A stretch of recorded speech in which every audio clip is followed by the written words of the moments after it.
안녕하세요. 미래를 설계하라 경제잡학사전 구혜림입니다. 1월도 딱 중반이 지나가고 있습니다. 새해 계획들 세우셨던 것들 잘 지키고 계실까요? 오늘도 경제적 자유를 꿈꾸는 분들과 함께 경제 이야기 나눠보도록 하겠습니다. 오늘은 이시라, 김민 아나운서와 함께 하도록 하겠습니다. 여러분 안녕하세요. 네, 그럼 간밤에 미증시부터 확인하고 넘어가도록 하겠습니다. 자, 먼저 뉴욕 증시는 3대 지수 혼조로 마감을 하는 모습 나타났습니다. 이 12월 미국의 도매 물가가 예상치를 밑도는 모습이 나타났습니다. 이 뉴욕 증시는 이에 따라서 장중에 등락을 거듭하는 모습 나타났는데요.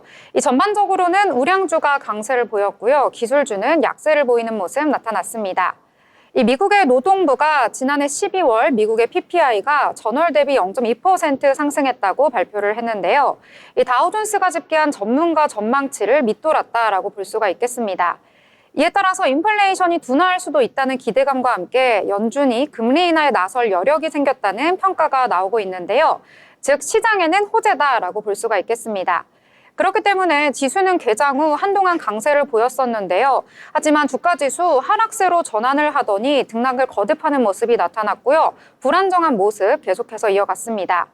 왜 이렇게 불안정했느냐라고 한다면요. 이 PPI 둔화가 일시적일 것이라는 의구심도 들었고요. 또 15일에 나오는 미국의 12월 CPI까지 봐야 한다라는 시장 투자자들의 의견이 모이면서 지수는 좀 갈피를 잡지 못하는 모습 나타났습니다.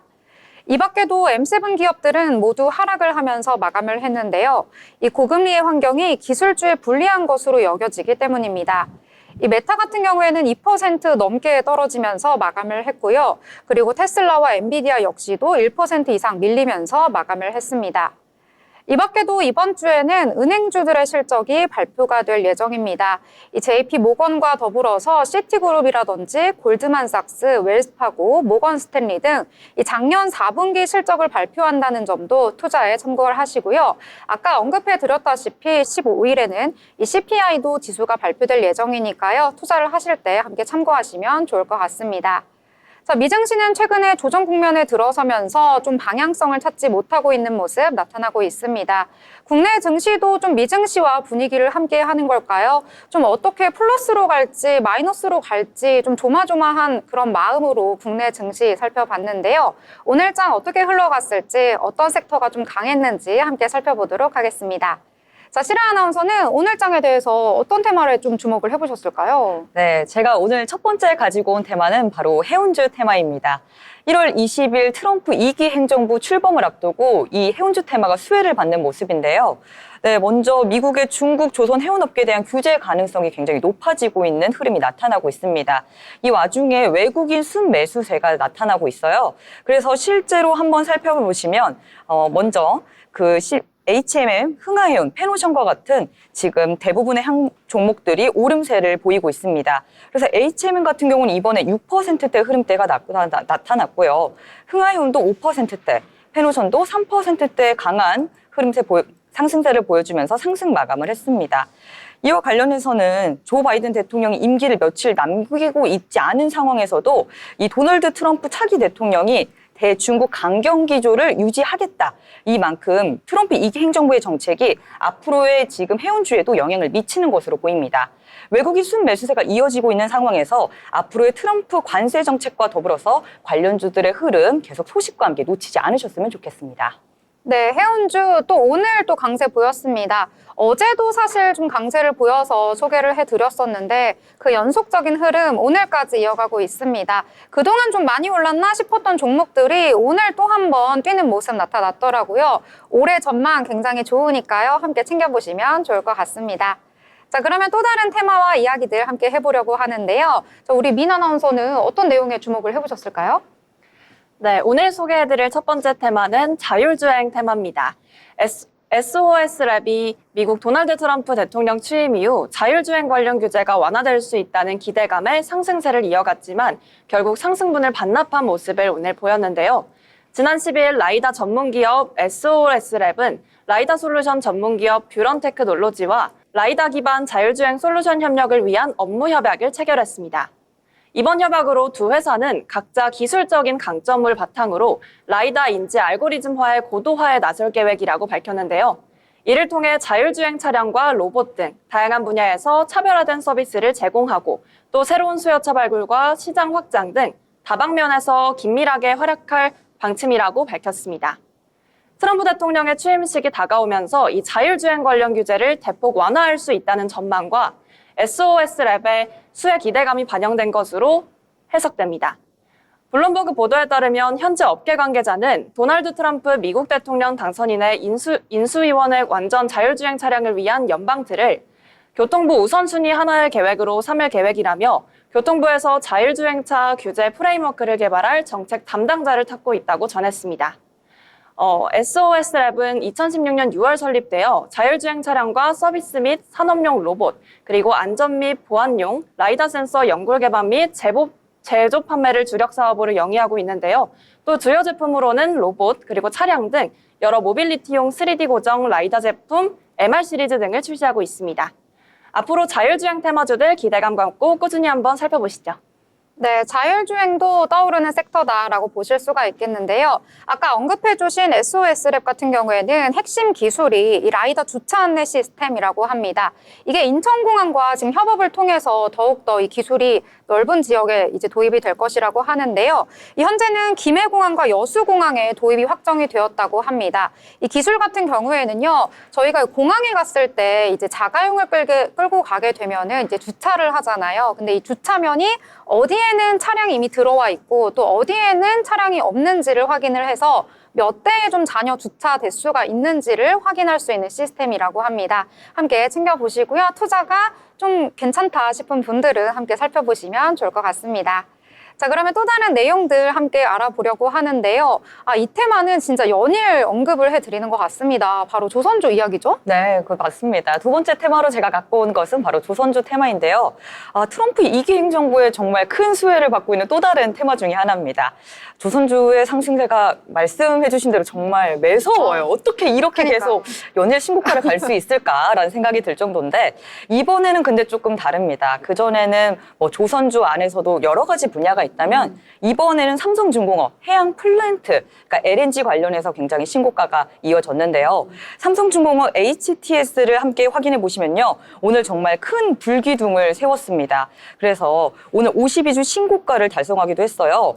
오늘 13,350원으로 종가 형성을 했고요. 지금 보시면 굉장히 큰 불기둥 세우면서 마감을 한 것을 볼 수 있고 마지막에는 조금 주춤하는 모습 보이면서 또 윗골이 달고 마감을 했습니다. 네, 앞서 말씀드렸다시피 미국에서 중국 조선 해운업계 규제에 따른 반사수혜가 이어질 것으로 보이는데요.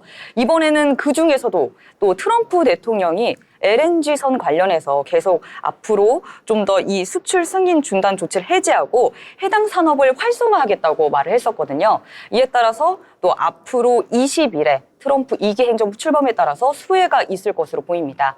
지금 오늘 같은 경우에도 외국인이 매수세를 보이면서 떠났는데 이 해양 플랜트, 특히나 이 조선업 같은 경우에는 매수세를 보였거든요. 매도세가 아닌 매수세를 보였습니다. 그래서 이 조선업 관련해서도 유심히 살펴보시면 좋을 것 같습니다.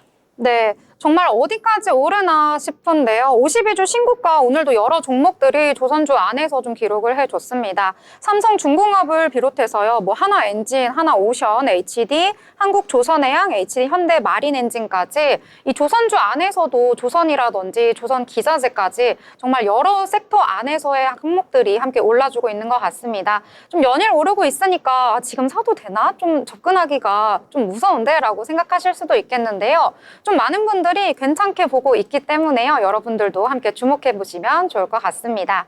자, 이렇게 미증시와 국내 증시 이야기 함께 나눠봤습니다. 저희와 함께 하시면서 미래를 위한 설계, 포트 함께 만들어 나가시길 바라겠습니다. 더불어 본 방송에서 제공하는 정보는 투자 판단을 위한 조언일 뿐 해당 종목의 가치, 상승과 하락에 대해서는 보장하지 않습니다.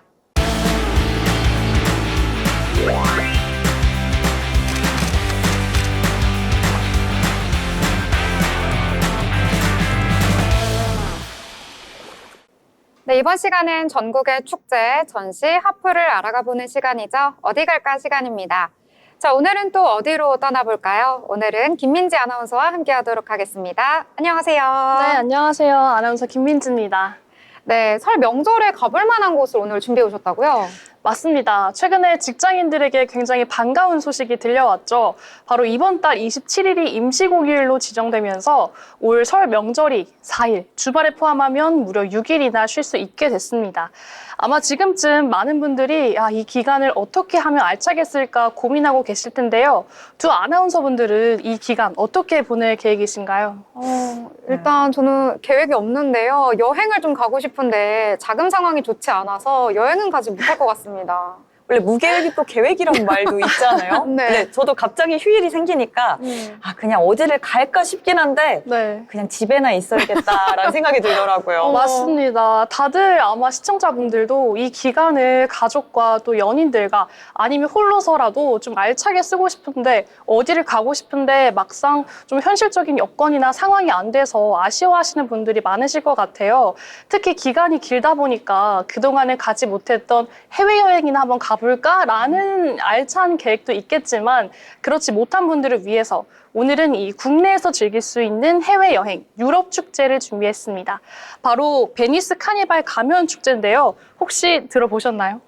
근데 그러니까 베니스가 원래 이 가면 축제로 되게 유명하잖아요. 그래서 들어는 봤는데 한국에서 이렇게 가면 축제? 뭐 영화에서 보면 이렇게 화려한 가면 쓰고 놀고 네. 이런 게 즐겁긴 한데 우리나라에서도 이런 축제가 열리나요? 맞습니다. 잘 알고 계셔서 놀라운데요. 우선 이 베니스 카니발 가면 축제에 대해서 간략하게 설명드리면 유럽 축제 중에 가장 큰 규모로 열리는 축제입니다. 이 12세기경에서 베니스에서 시작됐는데 화려한 가면과 또 유럽의 고풍스러운 의상을 입고 서로의 신분을 숨긴 채 자유롭게 사람들과 어울릴 수 있는 그런 취지로 시작이 되었고요. 우리가 흔히 알고 있는 그런 카사노바 같은 인물들이 참여해서 더욱더 유명해졌습니다. 우리나라에서는 이 축제를 경기도 가평군에서 윈터 시즌으로 만나실 수 있습니다. 올 2025년 2월 28일까지 진행되는 베니스 카니발 가면 축제는요, 경기도 가평군의 뿌띠프랑스와 이탈리아 마을에서 펼쳐집니다. 이 단순히 한 무대에서만 펼쳐지는 게 아니라 배경 자체가 이 프랑스와 이탈리아로 꾸며져 있어 마을 입구에 들어서는 순간부터 다른 나라에 와 있다는 착각이 들 정도로 정말 좀 화려하고 알차게 돼 있는데요. 교육적이면서 재미있는 곳인 만큼 이 관람객들은 이탈리아 전통 가면을 착용하고 또 유럽풍의 의상을 입고서 다양한 체험 프로그램을 즐기실 수 있습니다. 네. 네, 이 마을 전체가 즐길 수 있도록 유럽처럼 꾸며져 있으니까 내가 진짜 유럽에 와 있나? 이런 생각이 좀 들 것 같아요. 그럼 여기서 좀 즐길 수 있는 공연이나 뭐 프로그램 어떤 것들이 있을까요? 네, 사실 저도 직접 다녀와 봤는데요. 정말 마치 내가 유럽에 온 게 아닐까라는 생각이 들 정도로 정말 잘 꾸며져 있습니다. 우선 이 체험 프로그램 같은 경우는 베니스 전통 가면 체험관이 있습니다. 매일 오전 10시부터 오후 5시까지 운영하고요. 관람객들은 이곳에서 이탈리아에서 직접 공수한 100여 종의 전통 가면을 직접 착용하고 촬영할 수 있습니다. 또 매일 2시에는 가면 제작을 시연하고 가면에 대한 설명이 제공되고요. 흔히 결국 남는 건 사진이다 이런 말들이 있잖아요. 이렇게 전통 가면을 착용하고 사진을 남기면은 그동안 즐거웠던 그때 그 순간을 가족들과 함께 계속해서 추억하실 수 있을 것 같습니다. 또 피노키오 이야기를 바탕으로 한 마리오네트 인형극 공연도 만나실 수 있는데요. 매주 토요일과 일요일 그리고 공휴일에 오전 11시, 오후 2시, 오후 4시에 시작됩니다. 공연 후에는 관람객과 함께 포토타임도 준비되어 있고요. 공연이 끝나고 난 뒤 15분 동안에는 이 어린이들을 대상으로 한 체험 퍼포먼스 공연도 준비되어 있습니다. 이외로도 손 인형극 빨간망토 공연도 있고요. 또 세계 오르골 전시 및 체험 프로그램도 준비되어 있습니다.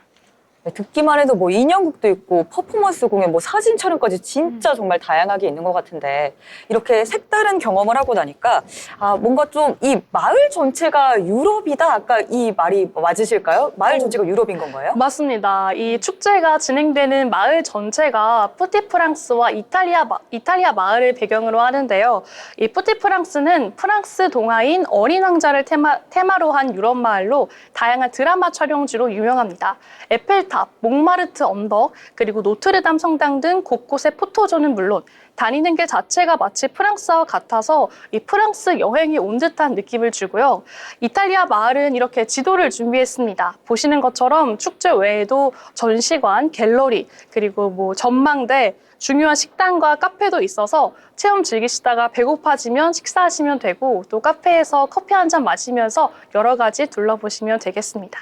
네, 그 지도를 보니까 진짜 어떤 마을에 와 있는 것 같아요. 그래서 밥도 먹고 또 카페 가서 혹시 커피도 마시고 하면은 하루가 정말 시간 가는 줄 모르고 금세 좀 지나가 버릴 것 같은데요? 네, 이 유럽풍 거리의 분수 광장에서는 실내와 실외 테이블에서 카페를 즐기실 수가 있습니다. 운영 시간도 오전 9시부터 오후 6시까지라서 넉넉하고요. 또 유럽풍의 느낌, 유럽풍의 식사를 맛보실 수 있는데요.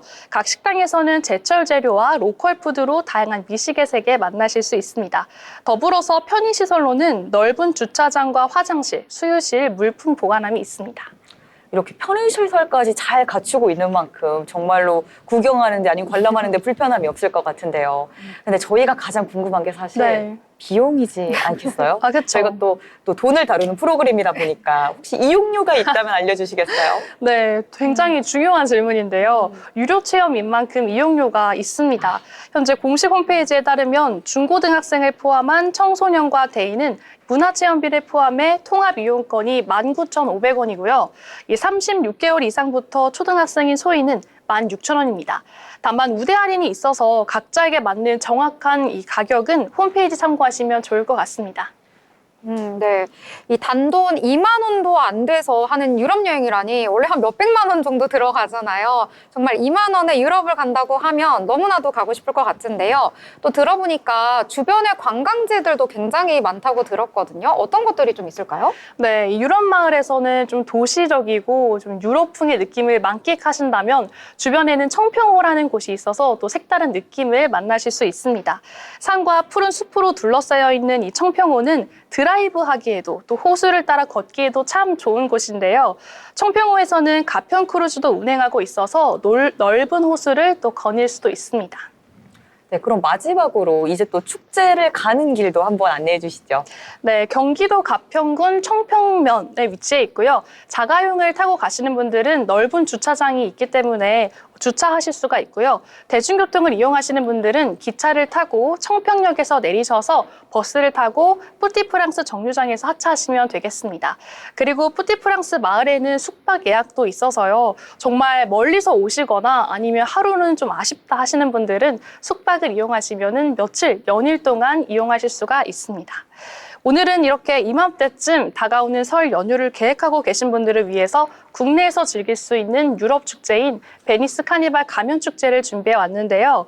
축제뿐만이 아니라 마을에서 체험할 수 있는 것들도 많으니까요. 한 해가 시작되는 만큼 가족들과 연인들과 소중하고 즐거운 추억 보내시길 바랍니다.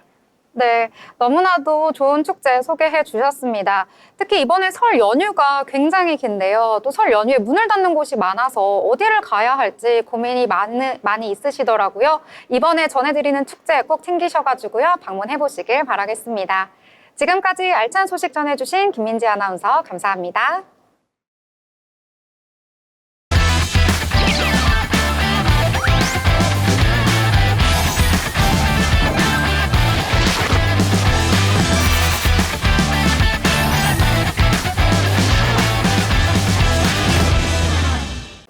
네, 이번 시간은 돈을 잘 벌고 싶은 고수가 되고 싶은 아나운서들이 모여서 경제 이야기, 주식 이야기 함께 나눠보도록 하겠습니다. 자, 오늘장에 대해서 이야기를 하기에 앞서서요. 도대체 오늘장은 어떻게 흘러갔을지 한번 확인을 하고 넘어가 봐야 할 것 같은데요. 자, 오늘장 어떻게 마무리됐을지 김민 아나운서가 전해드리도록 하겠습니다. 네, 오늘의 마감 시황 전해드리겠습니다. 한 주의 중간을 달리고 있는 수요일장 살펴보겠는데요.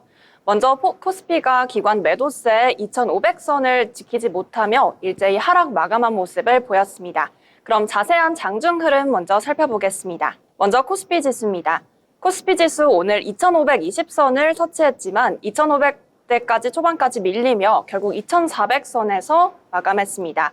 전거래일 대비 0.59포인트 하락한 2,490선을 기록했습니다. 네, 다음은 코스닥 지수입니다. 코스닥에서는 장 초반 상승세를 보이다 하락세를 면치 못하고 전날보다 6.43포인트 떨어진 711선에서 장 마감했습니다. 네, 다음은 코스피 투자자별 매매 동향 살펴보겠습니다. 코스피는 개인이 매수 우위를 보이며 전반적인 지수 상승을 이끌었는데요. 외국인이 498억 원 사들이고 외국인도 함께 매수세 보였습니다. 반면 기관은 2,561억 원 팔아치우며 물량을 덜어냈습니다. 다음으로 코스닥 투자자별 매매 동향 살펴보겠습니다. 코스닥에서도 개인이 장을 이끌어낸 모습인데요. 기관도 함께 동반 상승했습니다. 반면 외국인이 1,700억 원 넘게 매도 우위 보이며 지수를 끌어내린 모습을 보였습니다. 네, 다음은 시가총액 상위 종목들 함께 살펴보시겠습니다. 네, 먼저 코스피 상위 종목은 혼조세를 보인 하루였는데요. 반도체 대장주인 삼성전자와 SK하이닉스는 희비가 교차하는 모습을 보였습니다. 삼성전자는 전일 대비 200원 하락한 53,700원, 그리고 SK하이닉스는 전일 대비 3,200원 오른 198,200원에 마감했습니다. SK하이닉스는 이르면 6월 엔비디아의 출하 계획이 영향을 미친 것으로 파악됩니다. 네, 이어서 코스닥 상위 종목 함께 살펴보시겠습니다. 코스닥은 전반적으로 하락 마감한 모습을 보였는데요. 특히 HLB 전일 대비 4,700원 급락하며 74,700원에 장 마감했습니다. 에코프로비엠은 테슬라의 호재 영향으로 2차 전지주가 강세에 보인 다른 영향으로 미친 것으로 파악됩니다. 네, 하루 앞으로 다가온 올해 첫 금융통화위원회 본회의에 대한 경계감이 보이는 상황에서 내일도 저희 방송과 함께 하시기 바랍니다. 그럼 지금까지 시황센터에서 전해드렸습니다. 네, 오늘 마감 시황 잘 정리해 주셨습니다. 오늘 양대 시장은 모두 하락을 하면서 좀 아쉽게 마감이 됐습니다. 코스피 같은 경우에는 오늘 전일 대비 0.02% 내리면서 2,496선에서 마감을 했는데요. 장 초반에는 그래도 좀 강세를 보이나 싶었는데 상승분 장중 내내 좀 반납을 하면서 막판에 플러스인지 마이너스인지 계속해서 좀 오가는 가운데 결국에는 약보합으로 마감을 했습니다. 코스닥 같은 경우에도 오늘 분위기는 좋지 못했는데요. 전일 대비 0.9% 내리면서 711선에서 거래를 마쳤습니다. 좀 장중 내내 좀 마이너스권 계속해서 진행이 되면서 좀 낙폭을 키우는 모습까지 나타났습니다. 오늘 좀 수급 같은 경우에는요, 코스피에서는 좀 개인과 외국인, 연기금까지 좀 매수 우위를 보였는데요. 그럼에도 불구하고 기관은 매도로 대응을 했다, 이렇게 보실 수가 있겠고요. 코스닥 같은 경우에는 외국인만이 매도 우위 보였고요. 기관, 연기금까지 모두 매수하긴 했지만 물량이 그다지 크진 않기 때문에 좀 지수에 보탬이 되기는 어려웠다, 이렇게 보실 수가 있겠습니다. 오늘 시가총액 상위 종목에 위치한 종목들도 대부분이 좀 하락하는 모습 보였습니다. 특히 코스피 같은 경우에는 좀 사이즈가 큰 종목들이 일제히 좀 하락을 하면서 지수에 하방 압력을 가해주는 모습 나타나줬는데요. 유일하게 좀 상단에 위치한 종목들 중에 SK하이닉스가 그래도 플러스권으로 좀 지켜줬다라고 보실 수가 있겠습니다. 1.64% 오르면서 198,200원의 종가를 형성해줬고요. 코스닥 같은 경우에도 대부분의 종목들이 좀 하락을 하는 모습 나타났습니다. H7B 같은 경우에는 5.92%, 거의 6%까지 떨어지는 모습 나타나줬는데요. H7B 같은 경우에는 그 리보세라닙이 좀 거의 다 이제 완성 단계에 접어들었다라는 소식이 전해지면서 어제장에서는 그래도 좀 강세를 보였는데요. 오늘 장에서는 이 상승분 거의 다 반납을 하면서 6%대까지 떨어졌다, 이렇게 보실 수가 있을 것 같습니다. 2차 전지 관련주들, 제약바이오 관련주들 일제히 좀 하락하는 모습을 보이면서 좀 좋지 않은 코스닥의 분위기 나타났다, 이렇게 보실 수가 있을 것 같습니다. 자, 오늘 장 분위기는 전체적으로 좋진 않지만요. 그럼에도 불구하고 올랐던 섹터 있더라고요. 함께 찾아보도록 하겠습니다. 자, 시라 아나운서는 오늘 장에서 어떤 내용들 살펴보셨을까요? 네, 제가 이번에 또 가지고 온 테마는요, 양자 컴퓨터 테마입니다. 이렇게 테마별 장세가 이어지고 있잖아요. 근데 놀라운 사실은 이 테마가 어제까지만 해도 굉장히 하락이었는데 폭락. 그렇죠, 폭락이었죠. 네. 이렇게 반전의 모습을 또 보여주는 양자 컴퓨터 테마입니다. 오늘 같은 경우에는요, 미국의 양자 컴퓨터주가 급등을 하면서 그 훈풍이 이어졌고 국내 관련주들도 굉장히 큰 흐름을 보여줬습니다. 특히나 한국 첨단 소재는요, 오늘 상한가를 기록하기도 했는데요. 이와 관련해서 코위버, 그리고 CQ센, 아이윈 플러스까지 관련주들이 모두 상승 흐름이 나타났습니다. 사실 이 양자 컴퓨터 상용화와 관련해서 요즘 굉장히 의견이 왔다 갔다 하는 거 아시죠? 분분해요. 그렇죠. 네. 그 잭슨왕 엔비디아 CEO 같은 경우에는 한 30년 정도 걸릴 거다. 이게 또 페이스북 CEO이자 이제 메타 CEO죠. 네. 마크 주커버그는 또 이제 어려울 거다. 이거 굉장히 상용화 어려울 거라 아직 멀었다라고 했는데 이런 회의적인 시각이 분분한 와중에 한 리포트가 나왔습니다. 그 이번에 상승 배경에는 한 증권사의 투자 리포트에서 매수 의견이 나왔는데요. 앨런 바르츠 디 웨이브 컴퓨터 CEO가 잭슨한 엔비디오 CEO의 양자 컴퓨터 상용화에 대한 견해가 틀렸다고 주장을 하면서 이제 양자 컴퓨터가 그래도 상용화되고 있다. 고객들이 기다리고 있는 추세다 하는 말에 지금 반전 흐름이 나타났습니다. 이렇게 최근 시장을 움직인 그 디 웨이브 컴퓨터 CEO의 발언에 대한 반응이다 라고 하면서 이런 긍정적인 리포트로 이번에 양자 컴퓨터 관련주가 미국에서 상승 흐름이 나타났고요. 그래서 국내 증시에도 굉장히 좋은 또 관련주들이 흐름을 보여줬는데 하지만 야수의 심장을 가지지 않은 이상 이렇게 하루 만에 반전하는 흐름을 보여준다면 저희 투자자분들이 과연 마음을 놓을 수가 있을까요? 정말 야수의 심장을 가지지 않으신 분들이라면 지금 여러 가지 의견이 갈리고 있고 또 펀더멘탈, 수익성, 또 배당금 여러 가지 부분을 살펴보시면서 고려하면서 투자하시면 좋을 것 같습니다. 네, 지난밤 미증시에서도 양자 컴퓨팅 관련한 종목들 좀 상승하는 기류가 나타났습니다. 아이온큐는 5.92%, 퀀텀 컴퓨팅은 13%대까지 오르면서 좀 다시금 올라서는 모습이 나타났거든요. 좀 말씀해주신 것처럼 연일 좀 롤러코스터를 타고 있는 것 같다라는 생각이 들게 하는 그러한 섹터인 것 같습니다. 특히 한국 첨단 소재는 오늘 상한가가 그렇겠죠. 그래서 좀 여러 종목들이 오르락 내리락 좀 심한 것 같은데 좀 개인적으로 판단하기에 혹시 실화 아나운서는 어떻게 생각하세요? 좀 앞으로 곧 다가왔다 아니면 한참 기다려야 한다? 어떻게 보시나요? 저는 늘 팔랑귀거든요. 그래서 지금 2대 1이잖아요, 사실상. 네. 제가 봤을 때는 엔비디아 CEO가 그래도 메타 CEO가 아직 멀었어 라고 말했으면 저도 아직은 멀었다고 생각하는 입장입니다. 정말요? 네. 그러면은 저는 조금 그래도 될 것 같다 이렇게 생각을 하거든요. 왜냐면 과학이 정말 날로 빠르게 좀 발전을 하고 있는 것 같아서 지금 생각하기에는 뭐 30년 걸린다 해도 한 10년 뒤면 또 기술이 그만큼 발전해 있어서 좀 단축시키는 것 같은 느낌이 들더라고요. 그래서 조금 더 상용화가 빨리 되지 않을까 이런 개인적인 생각이 드는데 혹시 미니 아나운서는 어떻게 좀 판단을 해보시나요? 저도 마찬가지로 아까 팔랑귀라고 말씀을 해주셨는데요. 저 역시도 좀 친구들 주변 사이에서 팔랑귀가 아니냐 이런 말씀을 해주셨어요. 그래서 저 역시도 비슷하게 생각하고 있습니다. 주변 친구들이 팔랑기다. 그래서 팔랑팔랑. 그래서 뭐 어떤 걸로 생각하신다는 말씀이신가요? 마찬가지로 뭔가 이렇게 계속 의견이 분분한 상황에서는 좀 그래도 좀 빨리 이뤄지지 않을까 이런 생각이 들었습니다. 제가 보기에는 이제 팔랑귀신데 저희가 1대1로 의견을 내놓으니까 그러니까요. 어디로 지금 기울어야 할지 몰라서 좀 애매한 발판을 입장을 잡고 있지 못하신 네, 상황. 내놓으신 것 같습니다. 좀 개인적인 판단 곁들여가지고요. 투자를 해보시면 좋을 것 같다. 이렇게 정리해보도록 하겠습니다. 자, 그럼 또 다른 내용들 함께 살펴보려고 하는데요. 우리 팔랑귀 씨, 미니 아나운서는 어느 쪽에 오늘 좀 마음이 기울으셨나요? 네, 오늘은 저는 제약 그리고 바이오 테마주를 좀 가지고 왔는데요. HLB 글로벌이 HLB 미국 식품의약품 생산시설 설사 완료 소식에 강세를 보였습니다. FDA 실사는 신약 허가를 위한 마지막 관문으로 꼽히는데요. HLB 그룹이 주목을 받은 이유는 전날 미국 FDA가 간암 신약 허가를 위한 제조 및 품질 관리 설사를 완료한 영향으로 풀이됩니다. CMC 실사는 FDA 심사관이 미 의약품 생산시설을 방문해 전체 생산시설과 공정을 직접 확인하는 절차인데요.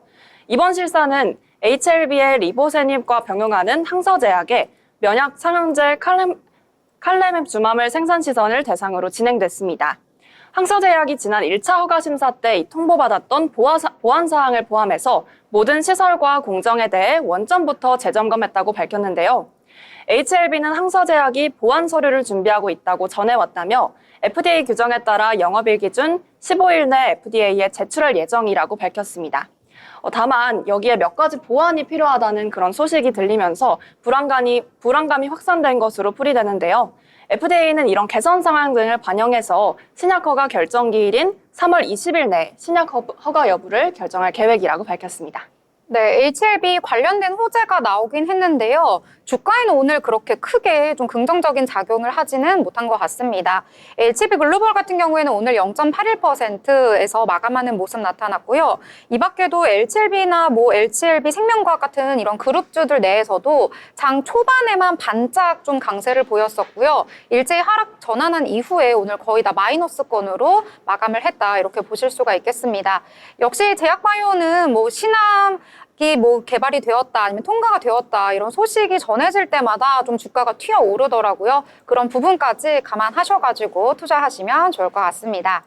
자, 저는 오늘 장에서 전력과 전력기기 관련 테마 또 한 번 좀 상승을 해서 주목을 해봤습니다.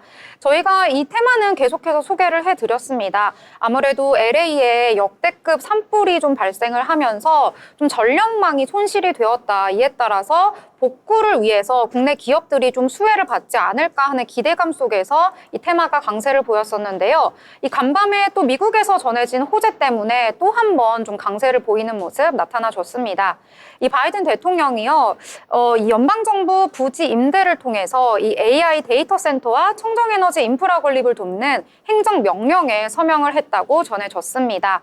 이들 부지에 대해서 일단 허가를 먼저 내리고요. 이 허가를 내린 이 부지에다가 송전선을 구축을 하고 전력망을 만들겠다, 이런 계획을 전했다고 합니다.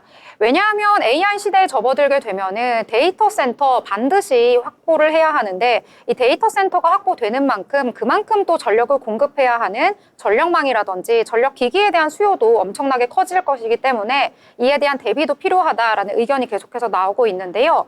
이에 따라서 바이든 대통령은 성명을 냈습니다. 이 미국에서 차세대 AI 인프라를 구축하는 속도를 더욱더 가속화시키겠다라고 하면서 이에 따라 경쟁력, 국가 안보, AI 안정, 청정 에너지를 강화하겠다라는 포부를 밝혔는데요. 임기가 얼마 남지 않은 상황에서 그럼에도 불구하고 AI는 앞으로 미래 차세대에 계속해서 진행해야 하는 사업이기 때문에 이번에 사업의 연속성을 생각해서 서명을 했다, 이런 내용까지 밝히기도 했습니다.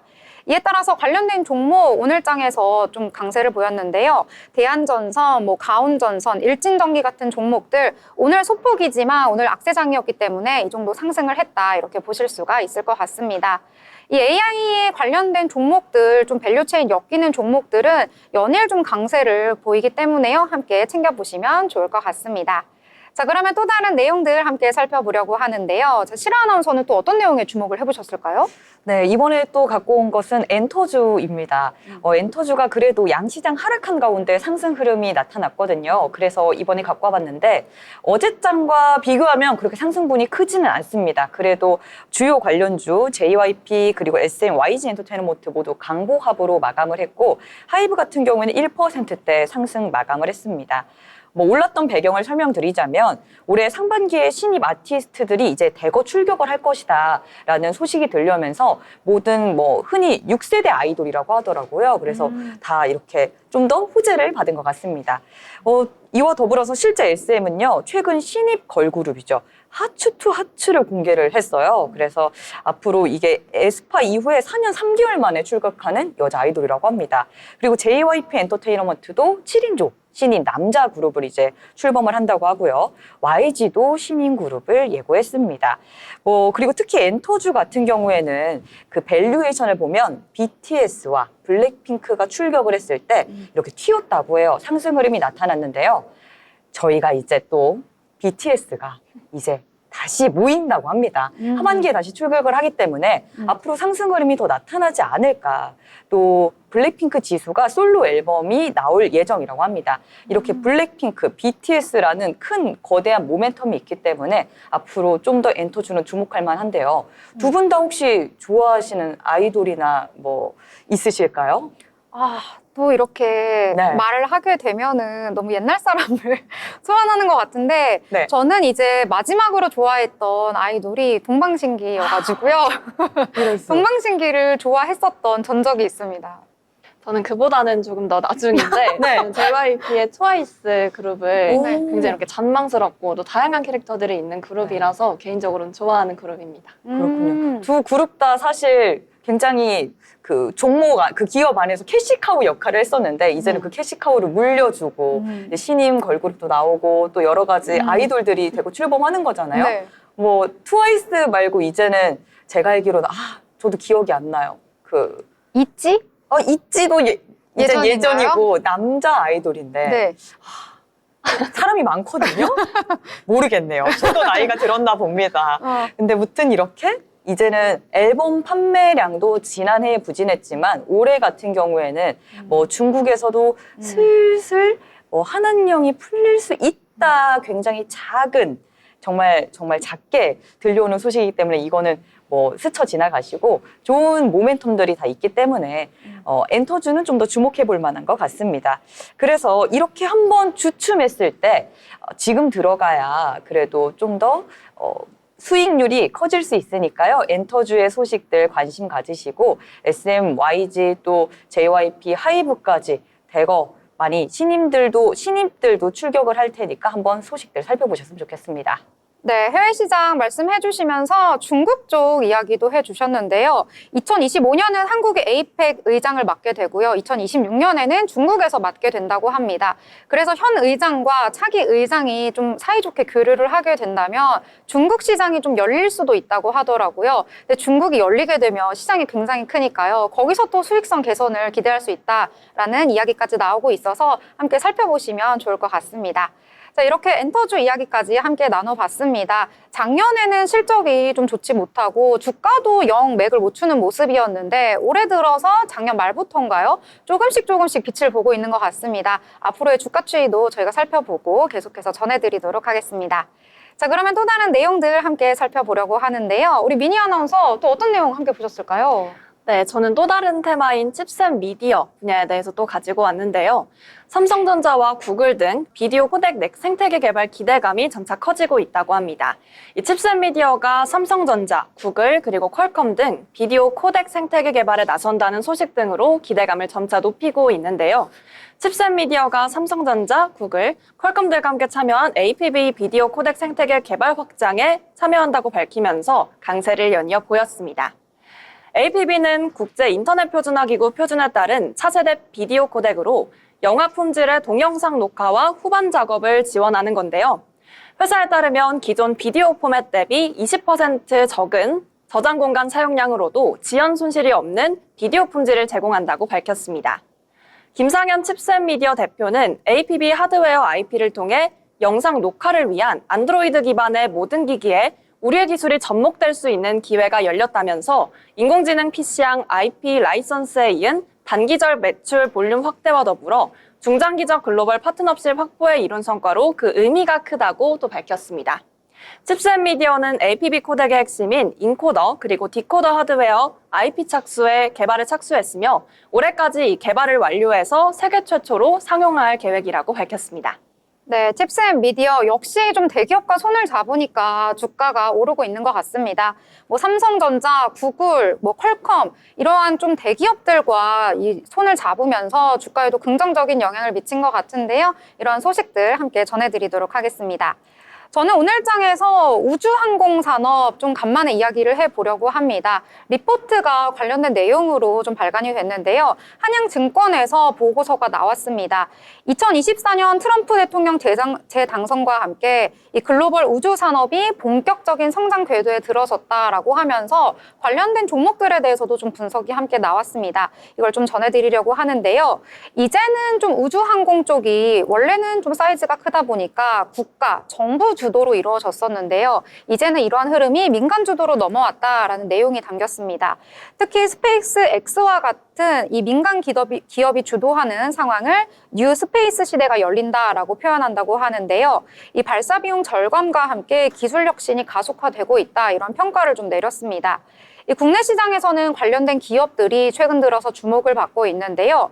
예를 들면은 하나시스템, 뭐 인텔리안테크, HBVM, 루미르 같은 관련 종목들이 좀 최근 들어서 주목을 받고 있습니다. 이 새로운 성장 동력을 확보하고 있다고 밝혔는데요. 이 스페이스 X와 관련해서 좀 같이 MOU를 체결한다든지 협력한다는 소식이 전해지면서 주가에도 좀 긍정적인 호재로 작용하고 있는 것 같습니다. 원래 기존의 우주산업 같은 경우에는요, 이 기술적으로 돈이 많이 들어가기 때문에 좀 진입장벽이 높다, 이렇게 봤습니다. 하지만 이 글로벌 소수 기업이 독점을 하게 되면서 좀 한 기업에게 몰아주자, 이러한 심리가 강해지면서 어떠한 기업이 우주산업 쪽으로도 개발을 하고 또 연구를 할 수 있는 환경이 만들어지고 있다, 이렇게 전해졌는데요. 이러한 성장세는 좀 장기 투자를 바라보는 이 투자자들에게는 좀 호재로 작용을 한다, 이러한 내용까지 함께 담겼습니다. 또 국내 우주항공 기업들 같은 경우에는 글로벌 경쟁력이 굉장히 뛰어나다라는 평가까지 담겼는데요. 몇 가지 이 종목들을 좀 소개를 해줬었는데 이 보고서에서는 세트랙아이를 탑픽으로 좀 제시를 한다라고 밝혔습니다. 이 기업 같은 경우에는요, 뭐 여러 가지를 하고 있기도 한데 좀 우주항공 쪽으로 특화된 여러 산업들을 좀 영위를 하면서 좀 여러 매출이 좀 잘 나오고 있다라고 전해지기도 했고요. 인텔리안 테크 같은 경우에는 이 평판형 안테나를 공급을 하고 있다고 합니다. 이 적외도 위성 인터넷 서비스를 확대를 하는데 기여를 하면서 좀 다방면으로 또 수익화를 노리고 있다, 이런 평가를 하기도 했고요. 또 루미르 같은 경우에는 지금 루미르 X 위성을 2026년에 발사할 계획이다라고 전했습니다. 초고해상도 데이터를 제공을 하면서 SAR 시장에서도 독보적 입지를 다지겠다, 이런 포부가 담기면서 앞으로의 성장성까지 기대된다라는 소식을 전하기도 했는데요. 오늘 장에서는 좀 초반에 강세를 보이기는 했는데 오후 들어서 상승분 일부 반납하면서 좀 떨어지는 모습 보이기도 했습니다. 세트랙아이 같은 경우에는 상승분 거의 다 반납을 하면서 강보합선에서 마감하는 모습 나타났고요. 루미르 같은 경우에는 1.93% 마감, 그래도 좀 태움 같은 경우에는 장중 내는 견조한 상승세 유지를 해주면서 7%대 상승 마감을 했다, 이렇게 보실 수가 있을 것 같습니다. 우주항공 쪽은요, 이 보고서에서도 말씀을 드렸지만 좀 장기적으로 투자하는 분들에게 적합한 그런 테마가 아닐까, 저도 이런 개인적 생각 덧붙여 보도록 하겠습니다. 자, 그러면 또 다른 테마들 함께 알아보려고 하는데요. 또 어떤 내용을 봤을지가 너무 궁금합니다. 어떤 내용 보셨을까요? 네, 이제는 좀 특징 테마는 좀 살펴본 것 같고 특징 주에 대해서 알려드리려고 하는데요. DS 단석이라는 종목을 가지고 왔습니다. 혹시 여러분은 SAF라고 아시나요? SAF요? 네. SF는 아는데 SAF는 뭐죠? 저도 SF9까지 들어봤어요. 정말요? SAF가 지속 가능 항공이라는 말인데요. 이 DS 단석이 SAF 원료를 첫 공급 완료했다는 소식에 오늘 오전장에서는 10% 넘게 급등을 했고 지금 윗꼬리를 길게 달면서 8%대의 상승률을 기록한 채 종가 형성을 했습니다. 이 SAF가 뭔지 좀 설명을 해드리자면요. 지속 가능 항공유라고 하는 건데 이게 바이오 원료를 가공해서 만드는 친환경 항공유예요. 그래서 기존 항공유에 대비해서 탄소 배출량을 80% 가까이 줄일 수 있다고 합니다. 그래서 전 세계적으로 이렇게 친환경 항공유를 도입하는 추세라고 해요. 그래서 유럽 같은 경우에는 올해부터 유럽 지역에서는 이륙하는 모든 항공기에 대해서 최소 2%는 이 SAF를 혼합해서 사용할 것을 의무화했고요. 오는 2030년까지는 6% 이렇게 점차 늘려가고 2050년에는 70%까지 의무량을 늘린다고 합니다. 이만큼 SAF에 대한 뭔가 지속적인 파이가 성장할 것이라는 건 단언컨대 확신할 수 있는데요. 이거를 이제는 DS 단석이 공급을 완료를 해서 연료 공급을 완료해서 미국 기업에다가 이제는 원료 공급 계약의 일부권을 지급했다고 합니다. 그렇기 때문에 이번에 이 소식에 급등을 한 거고요. 이 SAF는요, 미국에는 2050년까지 대체한다는 목표로 계속 추진하고 있고 우리나라도 2027년부터는 국내에서 출발하는 모든 국제선 항공편에는 이 SAF를 1%는 혼합해서 사용한다고 해요. 그렇기 때문에 앞으로를 봤을 때 지금은 어떻게 보면 간단한 조그마한 소식 하나에 호재로 뛰어오른 걸 수도 있지만 장기적 관점에서 앞으로는 친환경 연료 그리고 친환경 이런 테마에 대해서 꾸준히 이어갈 수 있으니 한번 풍량계라고 말하기엔 너무 크게 말한 걸 수도 있지만요. 이걸 단서로 삼으셔서 계속 이 종목을 유심히 살펴보셔도 좋을 것 같다고 개인적인 의견 덧붙여 봅니다. 저는 지속 가능한 항공유 이거에 대해서 잘 몰랐었는데 오늘 또 새롭게 알게 됐습니다. 이 정유 업계가 지금은 좀 잘 나가는데 앞으로의 미래에 대해서 좀 걱정을 많이 하더라고요. 그래서 새로운 신사업을 좀 찾고 있다 이런 내용까지는 들었었거든요. 왜냐하면 환율도 계속해서 높아지고 있고 또 정제 마진이 악화가 되면서 좀 힘든 시기를 보내고 있다고 합니다.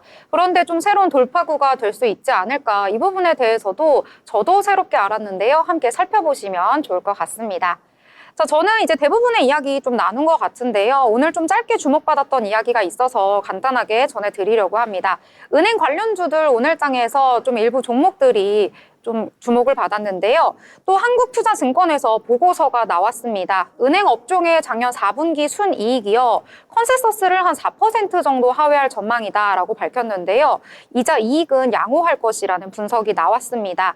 이와 관련해서 정치적 불확성과 또 고환율에도 불구하고 은행의 견조한 자본 비율 또 수익성을 바탕으로 이 밸류업 공시를 적극적으로 이행할 수도 있다라는 의견이 나오면서 좀 관련된 종목들 일부가 좀 상승하는 모습 보였는데요. 금일 오늘은요, BNK 금융지주, 또 신한지주, DGB 금융지주 같은 종목들, 지주사들이 좀 일제히 상승하는 모습을 보였다. 이렇게 정리를 해볼 수가 있겠습니다.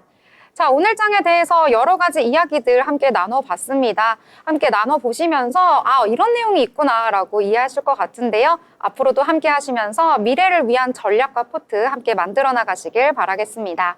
더불어 본 방송에서 제공하는 정보는 투자 판단을 위한 조언일 뿐 해당 종목의 가치, 상승과 하락에 대해서는 보장하지 않습니다.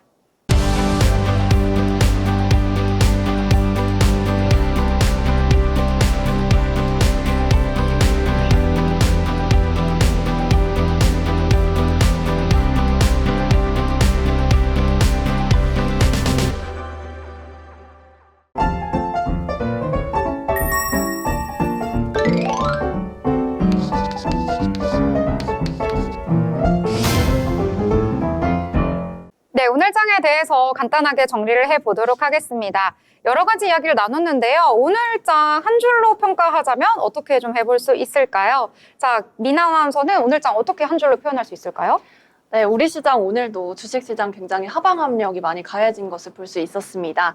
그리고 특히나 코스피가 코스닥에 먼저 코스피가 이렇게 떨어지는 모습이 보였는데 그래서 한마디로 정의하자면 아우야 형님도 살려줘. 저는 이렇게 표현할 수 있을 것 같습니다. 그래서 우리 증시 앞으로 좀 장기적인 관점으로 보더라도 좀 길게 보고 이렇게 힘을 한번 냈으면 좋겠는 마음에 이런 한 줄 평을 만들어 봤습니다. 네, 아우야 나 좀 살려주라 이런 내용 전해주셨습니다. 자, 그럼 시라 아나운서는 오늘장 어떻게 좀 센스 있게 표현해 볼까요?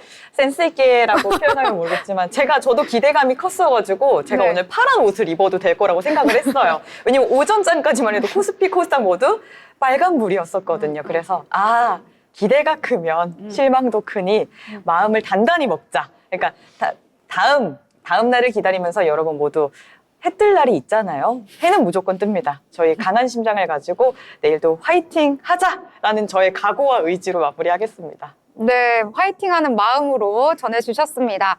자, 연일 좀 오르고 내리고 하다 보니까 이제 좀 저항선 뚫었나 싶으면 또 내려가고 이러기 때문에 도대체 언제 오를 수 있을까라고 해서요. 오늘장은 제자리 걸음 이렇게 평가를 해보도록 하겠습니다. 자, 수요일 방송도 이렇게 마무리되었습니다. 저희는 내일 방송에서 더 알찬 소식과 풍성한 내용 가지고 찾아뵙도록 하겠습니다. 시청해주신 여러분 고맙습니다.